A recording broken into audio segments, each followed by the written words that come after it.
Cerrando el círculo.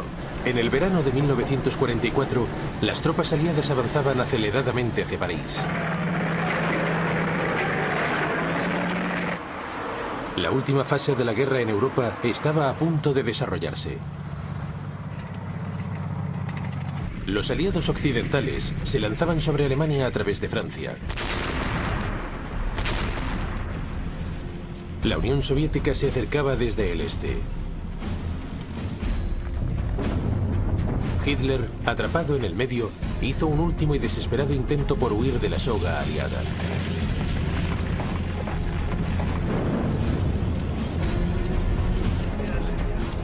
Mientras lo hacía, Stalin empezaba a redibujar el mapa de Europa con el objetivo de asegurar el futuro de la Unión Soviética. Pero cuando los rusos avanzaban por los territorios ocupados por los alemanes, se toparon con el descubrimiento más escalofriante de la historia moderna. Una serie de campos de concentración que pusieron en tela de juicio la mismísima naturaleza de la humanidad. El mundo estaba a punto de descubrir el verdadero horror del régimen nazi.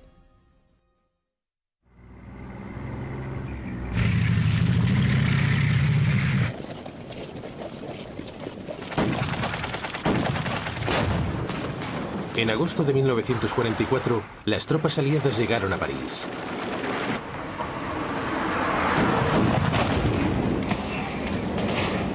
Mientras Hitler preguntaba desesperadamente a sus generales, ¿está ardiendo París?, las fuerzas alemanas que ocupaban la ciudad se rindieron.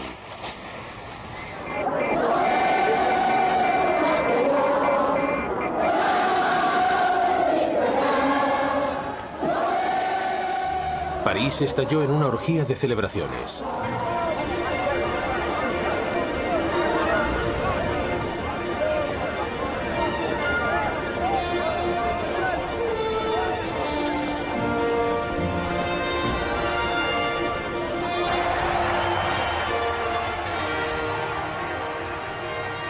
Al día siguiente, Charles de Gaulle, el líder del gobierno francés en el exilio, llegaba a la ciudad para reclamar la gloria de su liberación. Paris, Paris outragé, Paris brisé, Paris martyrisé, mais Paris libéré, libéré par lui-même.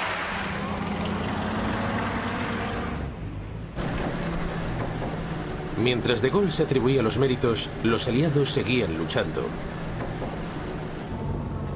Cruzaron el río Sena y continuaron hacia el este, en dirección a Alemania. Al mismo tiempo, el ejército alemán se retiraba sumido en la confusión. Pero los aliados se enfrentaban a graves problemas de logística. En su huida, los alemanes habían destrozado los puertos franceses.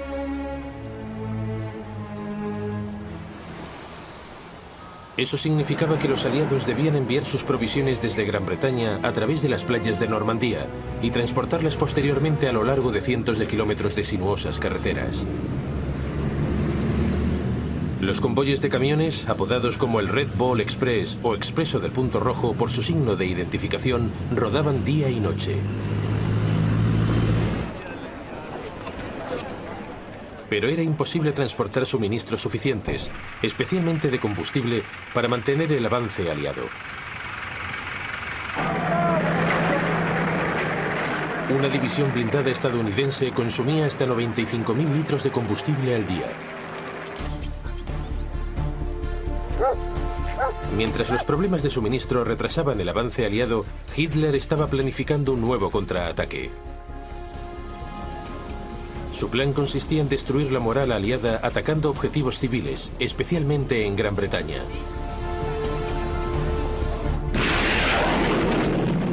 Su método, una nueva arma milagro: la bomba volante. El 13 de junio de 1944 se lanzaron 10 bombas sobre Londres.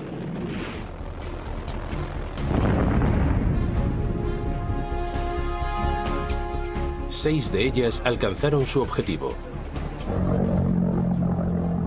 Los alemanes la llamaban Arma de Venganza 1 o V1. Los británicos la llamaron simplemente la cucaracha.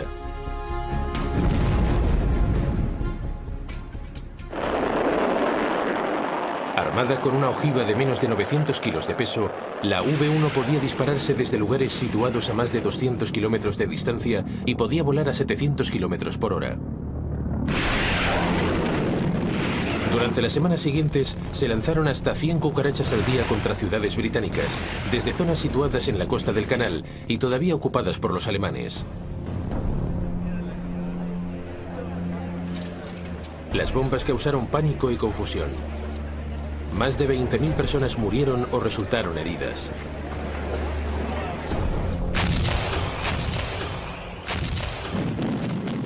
Los británicos instalaron una pantalla de artillería antiaviación alrededor de la capital. Muchas bombas volantes fueron derribadas.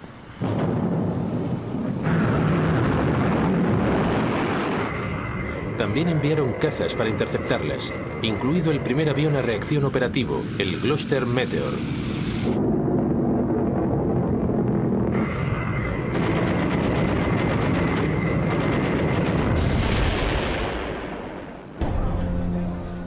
Pero las V1 seguían llegando.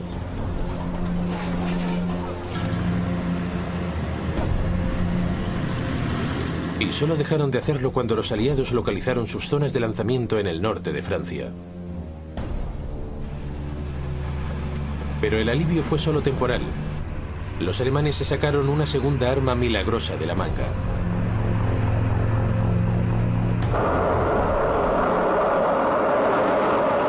Pisándole a los talones a la V1, llegó un cohete mucho más sofisticado, el V2.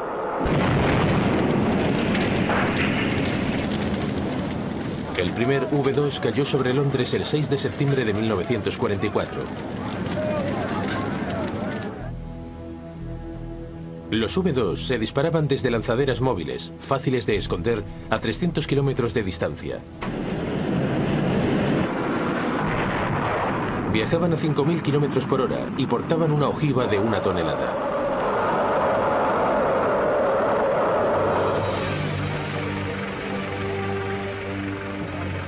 Durante 6 meses, Gran Bretaña no tuvo respuesta. Más de 1.100 cohetes V2 cayeron sobre las indefensas ciudades británicas. Y solo se detuvieron cuando las posiciones germanas en Europa tuvieron que retroceder tanto que las zonas de lanzamiento quedaron fuera del alcance de Gran Bretaña. Pero a pesar del horror y los daños causados por los V2, la moral británica se mantuvo intacta.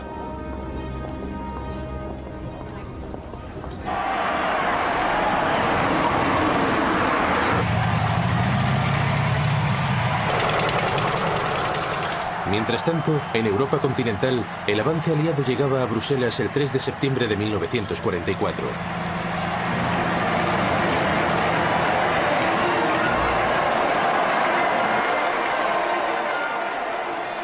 Al día siguiente, las fuerzas británicas conquistaron el enorme puerto belga de Amberes. Todavía estaba intacto. Al fin parecía surgir una respuesta a los problemas logísticos de los aliados. A través del puerto podían llegar nuevas provisiones. Pero no era tan sencillo.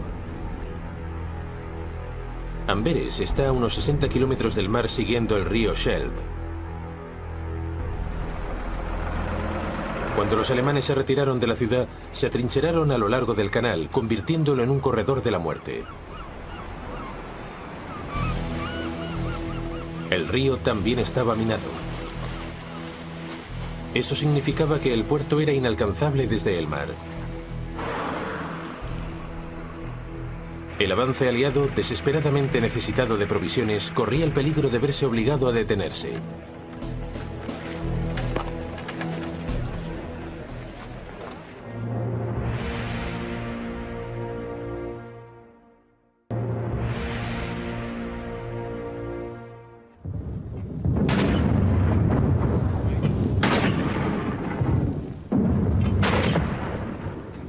En otoño de 1944, el avance aliado a través de Europa Occidental se estaba quedando sin recursos.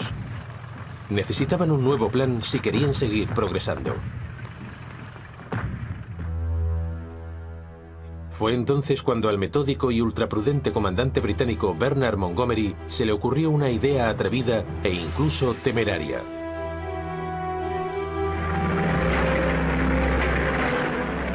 En lugar de que un gran número de tropas avanzasen a lo largo de un amplio frente, ¿por qué no enviar una fuerza más pequeña que perforase un único agujero en las líneas de defensa germanas? Sería más rápido y mucho más económico. La idea consistía en abrir un pequeño corredor desde el este de Amberes a través del sur de Holanda hasta la ciudad de Arnhem, cerca de la frontera con Alemania. Entonces, los aliados progresarían a lo largo del Rin hasta entrar en Alemania, esquivando las enormes posiciones defensivas de la llamada Línea Siegfried y penetrando en el corazón del Reich de Hitler. El superior de Montgomery, el general Dwight Eisenhower, comandante aliado supremo en el oeste, había apostado hasta entonces por una ofensiva más amplia y constante, pero sorprendentemente aceptó la idea. Sin embargo, llevarla a la práctica no iba a ser tan fácil. Numerosos canales atravesaban la ruta. Harían falta tropas aerotransportadas para capturar puentes estratégicos situados detrás de las líneas germanas, en los pueblos de Wegel y Thon, Graf y Nijmegen, y finalmente sobre el río Rin, en Arnhem. Su misión sería mantener el control de los puentes mientras el ataque principal, dirigido por una columna de tanques, atravesaba Bélgica. La coordinación era crucial. Si la columna de tanques se demoraba en exceso, los soldados que iban a tomar los puentes acabarían viéndose superados.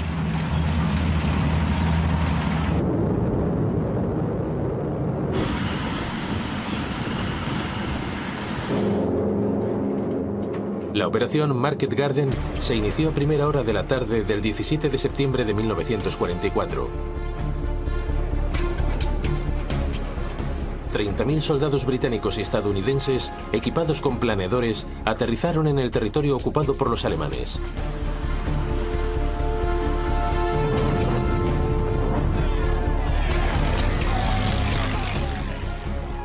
La división aerotransportada 101 de los Estados Unidos, conocida como las Águilas Aulladoras, capturó sin problemas el puente de Wegel.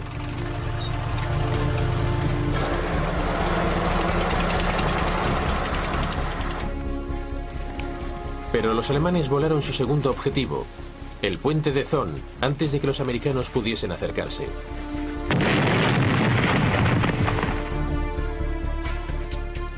Más al norte, la división aerotransportada 82 consiguió tomar con éxito el puente de Graf.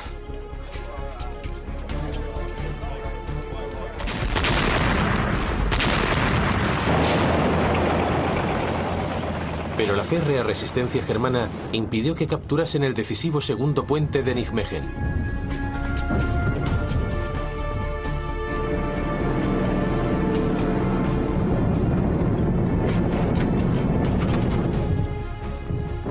Mientras tanto, en Arnhem, 2 brigadas de la primera división aerotransportada británica aterrizaron sin problemas 13 kilómetros al oeste de la ciudad.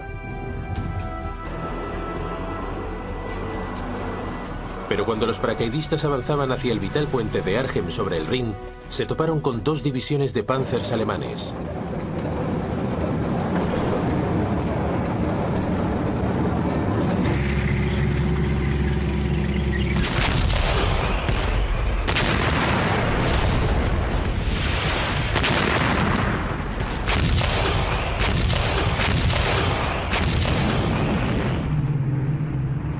Los británicos enviaron refuerzos de hombres y armas. Pero muchos fueron interceptados por el fuego alemán durante el descenso.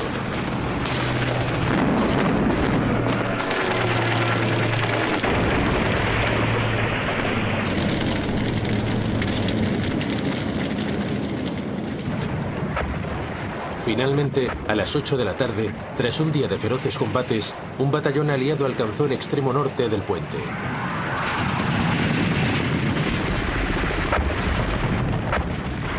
Pero los alemanes todavía tenían el control del otro extremo.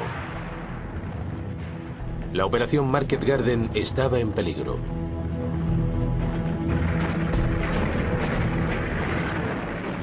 Al mismo tiempo, la columna de tanques, que avanzaban por una única carretera, también se encontraba con dificultades.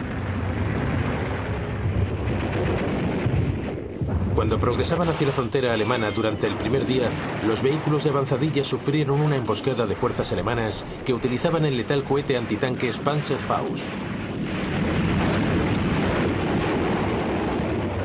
Su avance tuvo que detenerse hasta la llegada de la infantería para abrirles el paso.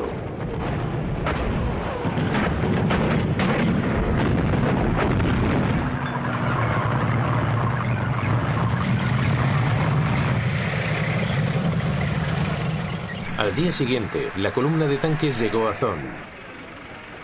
Pero tuvieron que demorarse una noche más mientras sustituían el puente por una estructura temporal.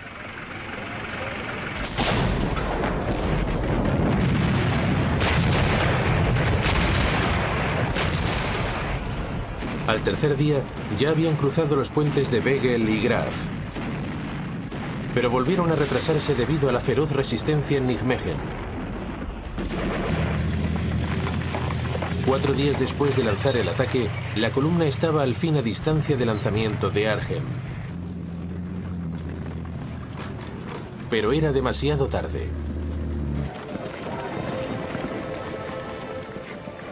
Los paracaidistas británicos apostados en el extremo norte del puente se habían rendido. El audaz plan de Montgomery había fracasado. Se había demostrado que Arnhem estaba demasiado lejos. La guerra en el frente occidental parecía paralizarse de nuevo.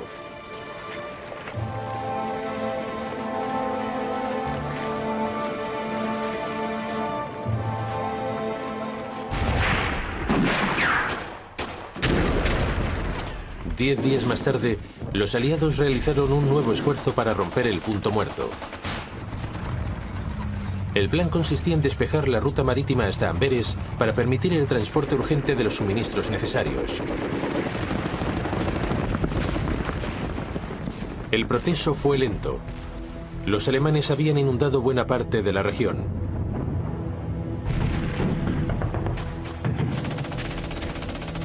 Las tropas canadienses tardaron 3 semanas en despejar las orillas del río de soldados alemanes y de nidos de ametralladoras. Pero los alemanes seguían aferrándose a la isla de Walcheren, de gran importancia estratégica.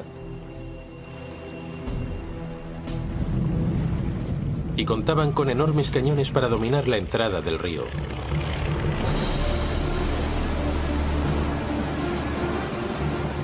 El 1 de noviembre de 1944, los comandos británicos recibieron la misión de desalojar a los alemanes de la isla.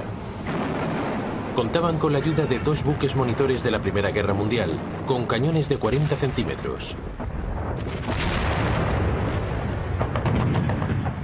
Los alemanes resistieron una semana más, hasta caer finalmente derrotados.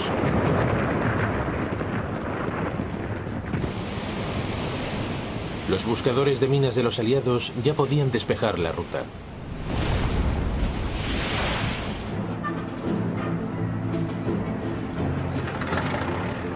Tres semanas más tarde, el 28 de noviembre de 1944, llegaban a Amberes los primeros barcos con provisiones. Los aliados por fin podían abalanzarse sobre la frontera alemana. Pero entonces, justo cuando los recursos empezaban a circular con fluidez, se produjo un cambio meteorológico.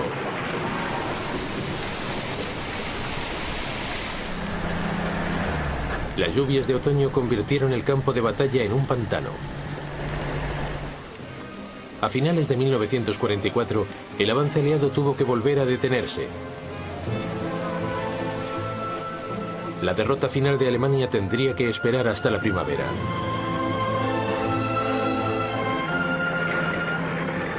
Pero mientras los aliados esperaban, Hitler se dedicaba a preparar una enorme respuesta.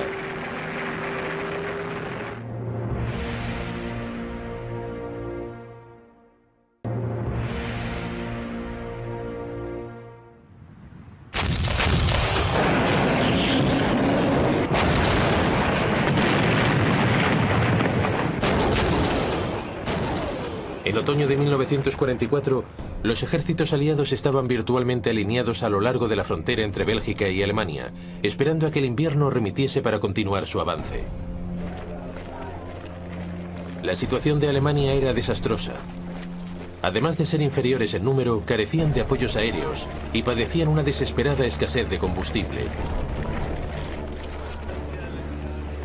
Sin embargo, Hitler, en contra de los consejos de sus comandantes, decidió lanzar un enorme contraataque.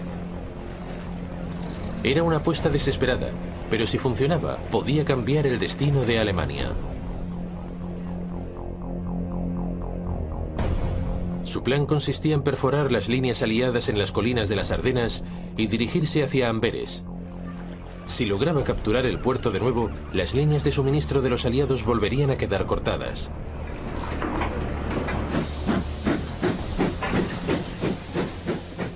El ejército alemán reunió a 200.000 soldados y 950 tanques y destructores con la máxima discreción.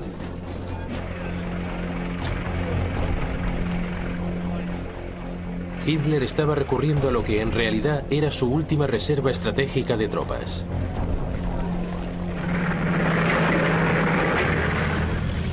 Los aliados desconocían por completo sus planes.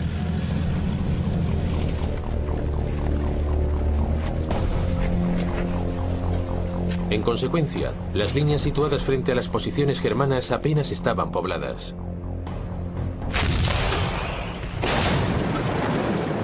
El 16 de diciembre de 1944, los alemanes abrieron fuego.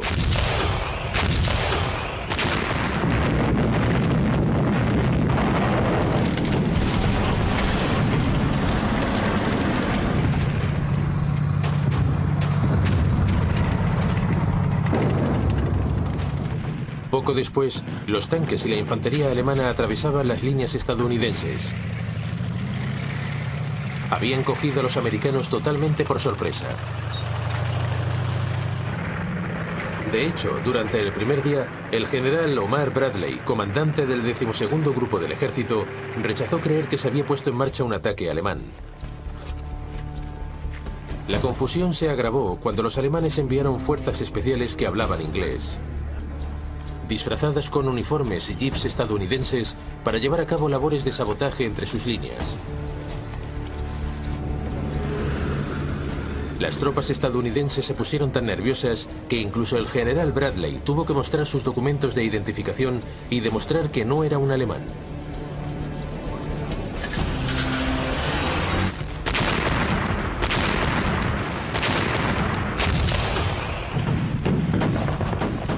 A pesar de ello, las fuerzas estadounidenses lograron reagruparse. Todos los alemanes capturados vistiendo uniformes estadounidenses fueron fusilados de modo sumario como espías.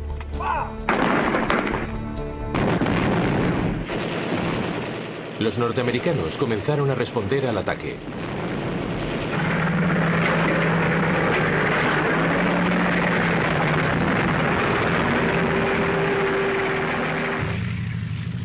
Pero el avance alemán había creado un enorme saliente en las líneas aliadas. Por eso los norteamericanos apodaron la batalla de las Ardenas como la batalla del saliente.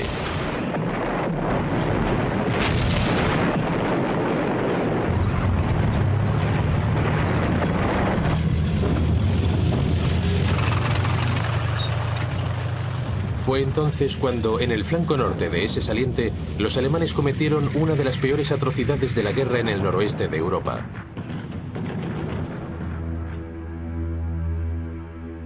El coronel de las SS, Joachim Peiper, capturó a 150 miembros de un batallón de observación de la artillería estadounidense cerca del poblado de Malmedy.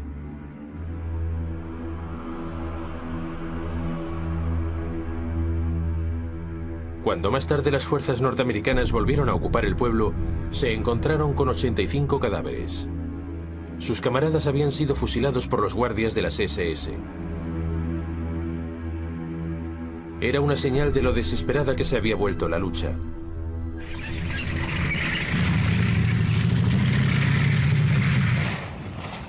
A medida que continuaba el avance germano cerca de Malmedy, los ingenieros de combate estadounidenses volaron puentes para retrasarlo.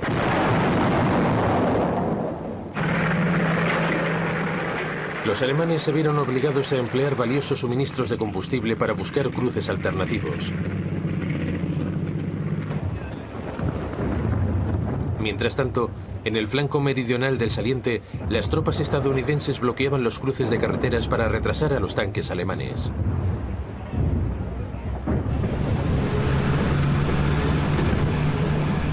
Una de las encrucijadas más importantes se encontraba en el pueblo belga de Bastogne.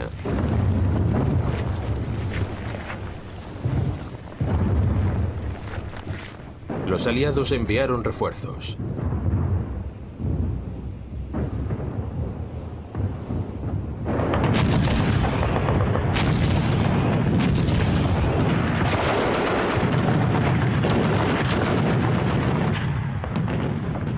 Los alemanes se vieron obligados a rodearlo, pero las fuerzas estadounidenses apostadas en Bastogne bloquearon sus líneas de suministro.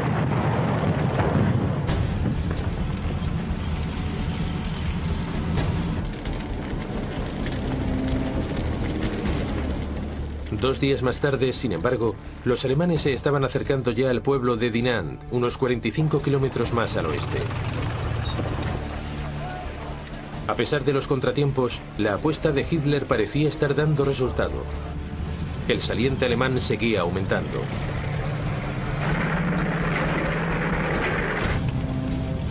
Pero sus líneas de suministro se habían estirado de forma peligrosa y empezaban a sufrir una desesperada escasez de combustible. Su avance se demoró.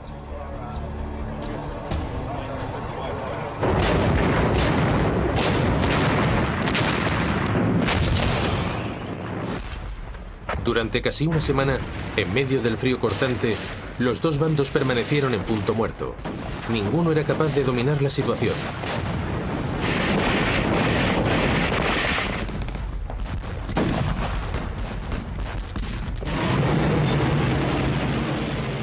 Hasta que el día de Año Nuevo de 1945, la Luftwaffe lanzó un ataque a vida o muerte contra las bases aliadas.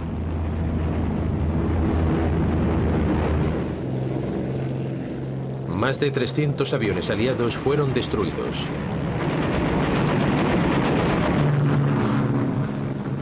Pero la Luftwaffe también perdió varios cientos, muchos más de los que podía reemplazar.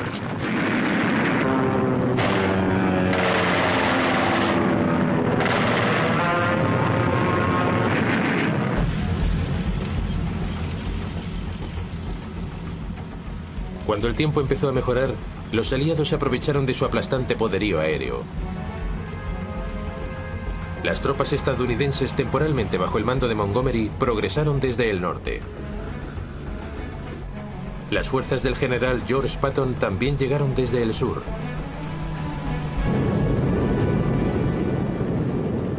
El poder aéreo aliado aplastó las líneas alemanas.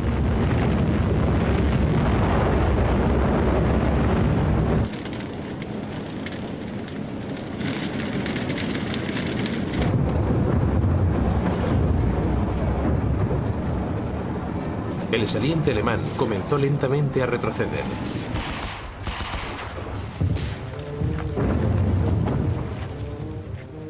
A principios de febrero de 1945, la apuesta de Hitler había fracasado. Los alemanes se habían retirado a sus posiciones originales.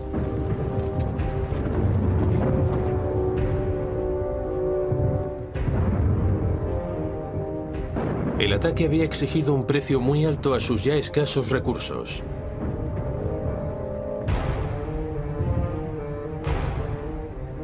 Más de 120.000 hombres murieron, resultaron heridos o cayeron prisioneros.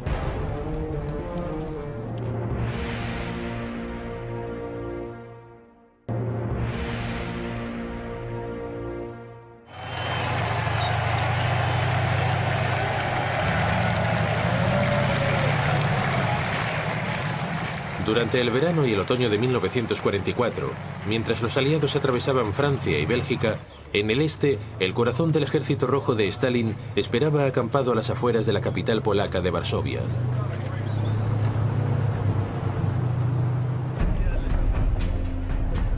Para el líder ruso, el objetivo de la guerra había cambiado. Ya no era una cuestión de supervivencia, ni de expulsar al enemigo de la Unión Soviética.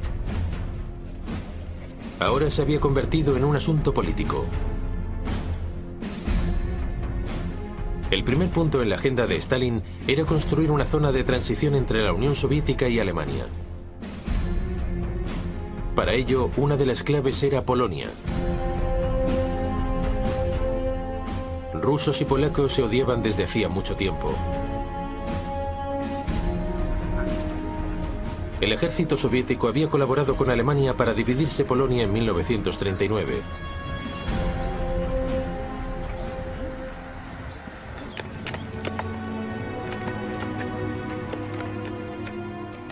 En abril de 1943, los soldados alemanes hallaron los cuerpos de más de 4.000 oficiales del ejército polaco en los bosques de Katyn, cerca de Smolensk, en la Unión Soviética.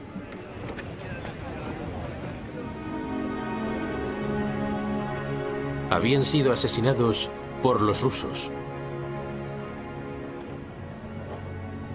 Stalin negó cualquier implicación y culpó a los alemanes, pero los polacos jamás le creyeron.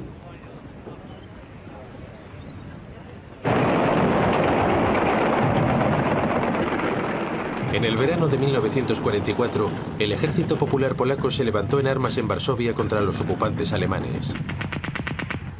Fue entonces cuando la hostilidad entre los dos países alcanzó su clímax.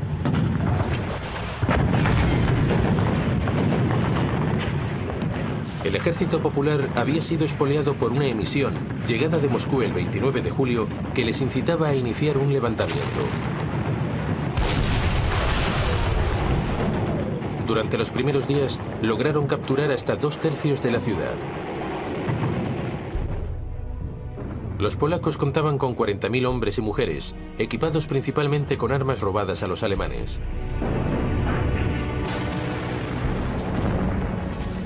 También con la colaboración de 200.000 voluntarios desarmados.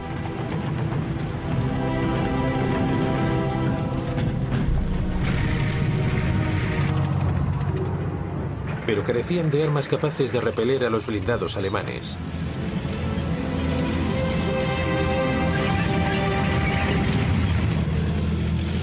Los polacos pidieron ayuda al ejército soviético todavía acampado al sur de la ciudad. Pero Stalin ordenó no hacer nada y calificó a los líderes del ejército popular como criminales sedientos de poder.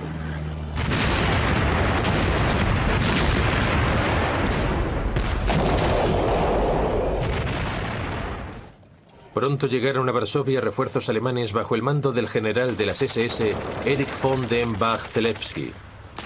Era un experto en contener y masacrar a grupos de partisanos.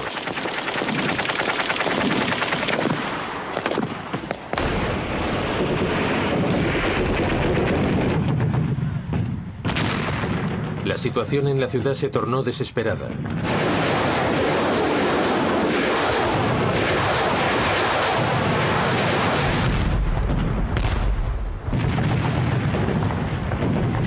Durante 2 meses se produjeron salvajes enfrentamientos casa a casa. El ejército popular se vio obligado a replegarse a una zona más reducida. El avance alemán fue acompañado de violaciones y asesinatos. Los prisioneros heridos eran quemados vivos. Las fuerzas polacas tuvieron que retirarse a sótanos y alcantarillas.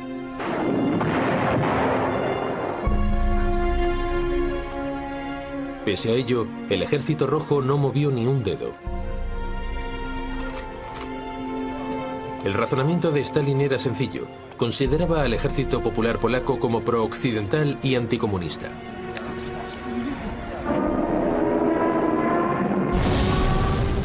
Stalin creía que la destrucción del ejército polaco abriría el camino para que los comunistas polacos tomasen el poder.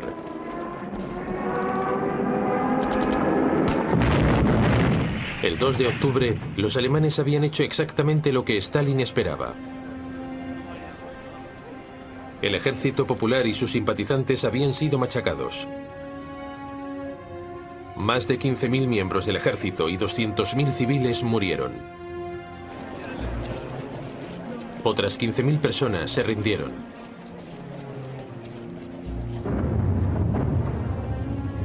Hitler ordenó la destrucción completa de la ciudad.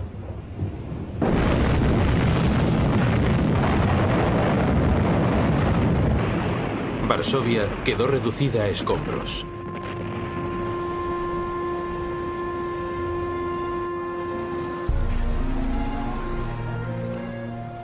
Los supervivientes del ejército polaco pasaron a la clandestinidad.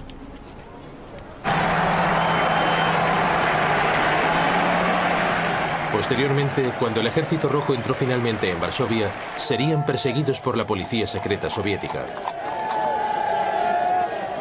Los planes de Stalin habían funcionado. Las fuerzas pro-occidentales polacas habían sido aplastadas y el país, después de la guerra, se convertiría en una zona clave de transición entre Rusia y Occidente. En Londres, el primer ministro británico Winston Churchill se mostró aterrado por la conducta de Stalin. Pero también él era un pragmático. En octubre de 1944, Churchill visitó Moscú. Solo habían pasado unos meses desde el fracaso del levantamiento de Varsovia. Allí acordó con Stalin una división de las tierras de Europa. De acuerdo con un documento garabateado por Churchill, los soviéticos gozarían de un 90% de la influencia en Rumanía y los británicos de un 90% en Grecia. En Bulgaria, los soviéticos tendrían un 75% de la influencia, más un 50% en Yugoslavia y Hungría. Respecto al futuro de Polonia, se mostraron imprecisos, probablemente de forma deliberada. Churchill lo describió como el documento despreciable. Su redacción era confusa y nadie estaba seguro de su significado, pero Stalin lo firmó de buena gana. Probablemente era consciente de que el ganador se quedaría con todo, y él pretendía ser el ganador en la mayor parte de Europa Oriental y los Balcanes. Churchill nunca mencionó el documento ante los norteamericanos. Sabía que se horrorizarían ante semejanza muestra del imperialismo a la vieja usanza por parte de las potencias europeas. Pero los Estados Unidos no tardaron en enterarse.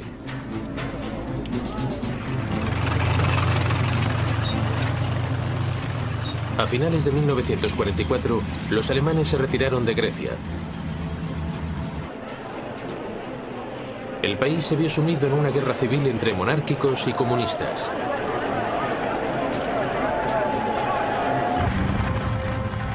Churchill quería su 90% de influencia y envió tropas británicas para apoyar a los monárquicos pro-occidentales.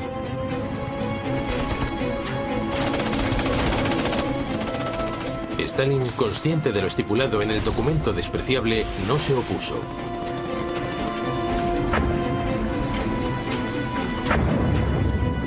Pero los norteamericanos se escandalizaron por lo que consideraban una flagrante intromisión en los asuntos internos de otro país. Pero a finales de 1944 había una cuestión más apremiante. Las fuerzas occidentales y las fuerzas soviéticas estaban a la misma distancia de Berlín. Pronto se inició una carrera por ver quién llegaba primero. Pero antes de eso, llegaron nuevas y espeluznantes noticias procedentes del este.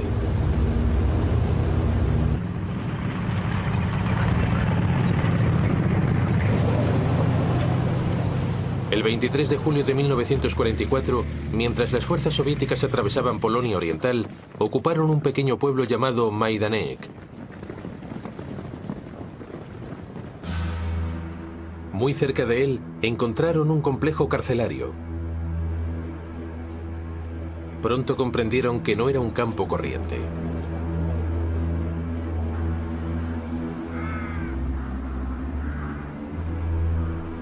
Encontraron cámaras de gas e incineradoras especialmente construidas. Cerca de ellas había montañas de cadáveres. Era un campamento diseñado para el asesinato en masa de los judíos.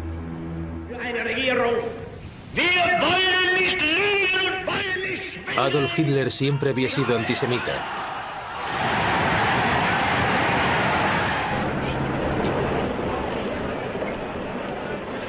Cuando en los años 30 llegó al poder, muchos judíos alemanes se vieron obligados a huir.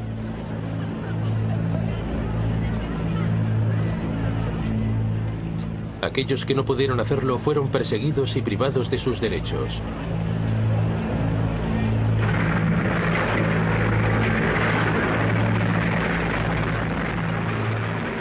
En el verano de 1939, los alemanes invadieron Polonia.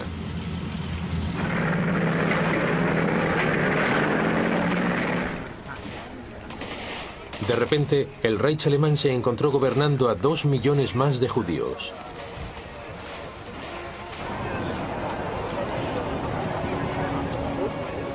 Los nazis enviaron brigadas especiales de las SS, los Einsatzgruppen, cuya misión era perseguir a los judíos.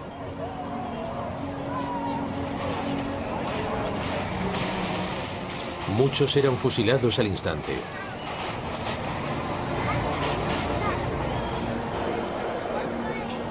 Los demás vivían hacinados en guetos amurallados dentro de las grandes ciudades, mientras los alemanes buscaban la forma de resolver el llamado problema judío.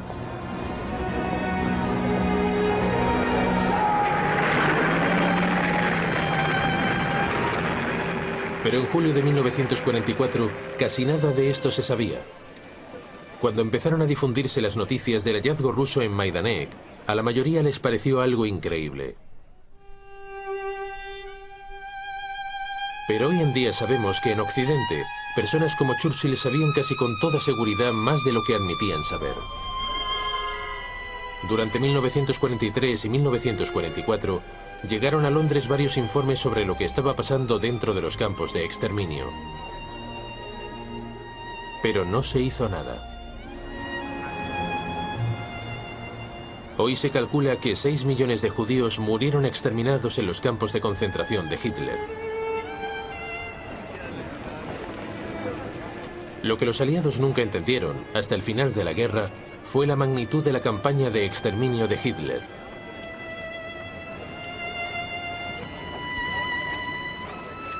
Tampoco lograron comprender la enorme cantidad de recursos que los alemanes dedicaron a dicha campaña, incluso cuando Alemania se enfrentaba ya a sus últimos días.